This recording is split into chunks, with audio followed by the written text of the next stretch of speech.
welcome back Techies to episode number 2 of the Pixel 6a controversy episodes. As I mentioned on Twitter and in my last video, taking every piece of major criticism of the Pixel 6a, testing it out, see if it's true or not. See is it accurate or a bunch of fanboy mumbo jumbo. So, first episode we talked about fingerprint scanner. What do we find out? Most of the significant complaints about the Pixel 6a's fingerprint scanner, completely inaccurate. It's just as secure, it's going to be just as fast as the A53, not as fast as the Flagships, doesn't get fooled by other ones, doesn't lag, and has a faster, snappier animation, slightly, than the Galaxy A53.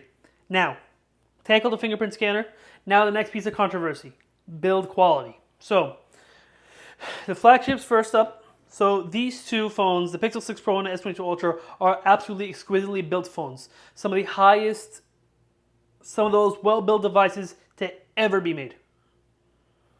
Right? Both extremely solid builds. Right? So, clickiness, check. Rattliness,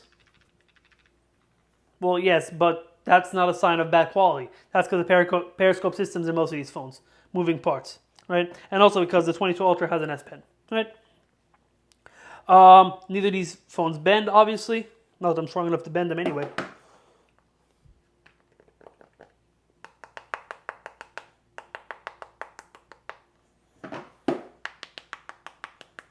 Alright, so both very well built phones. These are both metal and glass, so aluminum frames, glass fronts, glass backs. Glass camera. Let's put these aside for a moment. Let's pick up their mid-range counterparts. So, these phones look they're very different materials. However, believe it or not, Techies, these phones are both plastic on plastic builds. Believe it or not. And the A53, that's no surprise to anyone. Looking at it, feeling it, it's no surprise to anyone this is a plastic phone, right? It's a Samsung mid-ranger. What do you expect, right?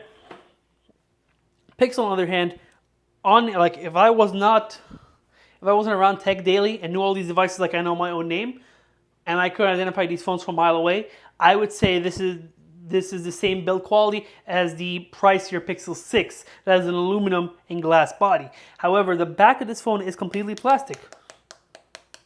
You can definitely tell by the sound of it, right? And sadly, no wireless charging. But same thing here, no wireless charging on the A53 either, right? However, they try to make it look like it's a more premium device. The sides look and somewhat feel like aluminum, but once you hold them a little bit more, you can tell they're plastic. So it's plastic front, plastic back, plastic sides.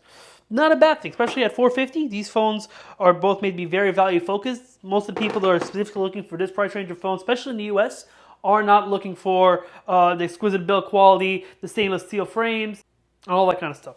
They're looking for solid builds, durable phones, right? So, let's do a couple of things. Clickiness on both of these phones.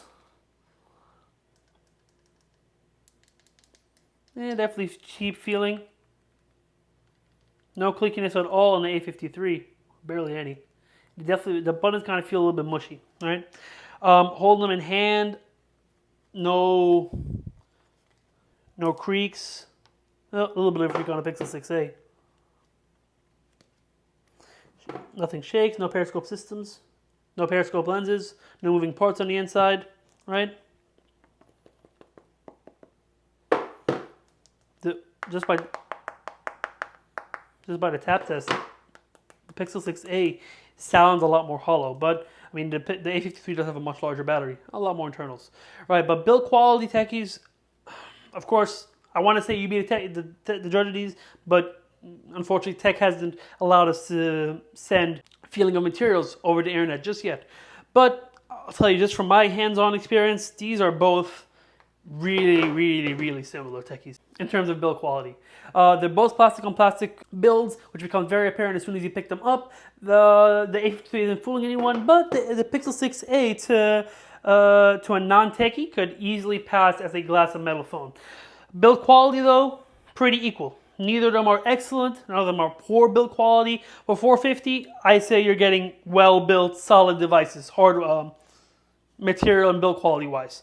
Durability, I'm not the channel for that.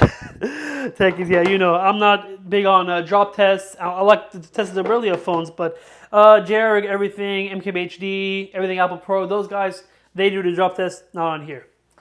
There you go, Techies. So that was episode 2 of the Pixel 6a controversy. Talked about build quality. Found that anyone saying that this feels cheap, feels poorly made, doesn't feel like it's worth $450. If they said it about the Pixel 6a, they should definitely say that about the Galaxy A53. But it's not the case. All right, so that covers the build quality controversy. On to the next one. See you soon, Techies.